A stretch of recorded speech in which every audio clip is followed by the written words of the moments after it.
در نتیجه گذرانیدن چهاربینی‌های اپراتیوی جستجویی از جانب کارمندان میلیسیا، مرد 34 ساله ساکن جماعت دیوت رجب و نویه وسه با گمان قصداً رسانیدن ضرر وزنین به سلامتی دستگیر کرده شد.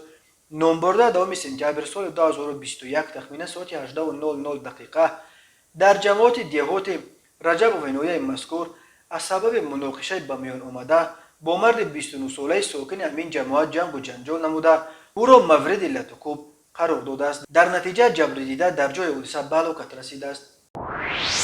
به شعبه وزارت کارهای داخلی یک در نویه سینا با عریضه مرد 33 ساله ساکن نویه مذکور مراجعت نموده است که 9 سپتامبر سال 2021 تخمین ساعت 13:00 دقیقه هنگام در کوچه نخیموف پایتخت قرار داشتنش نابالغ 17 ساله ساکن شهر کولوب از حیثیت افباشی با او جنگ و جنجال کرده با کارد یک مرتبه به شکمش زده است. در نتیجه جبر دیده جراحت جسمانی برداشته است.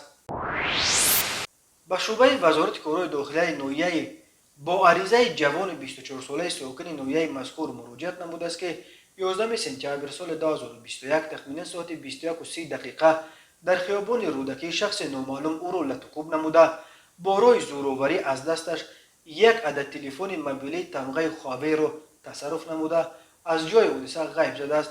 ضرر رسانیده شده 3600 سومانی را تشکیل می‌دهد. هنگام گذرانیدن چهاربینی‌های اپراتیوی جستجویی از جانب کارمندان میلیسیا، جوان 25 ساله ساکن شهر خوجند که پیش با ماده 247 کودکس جنایتی جمهوری تاجیکستان سود شده است همچون گمانبر در صادر نمودن جنایت غارتگری دستگیر کرده شد.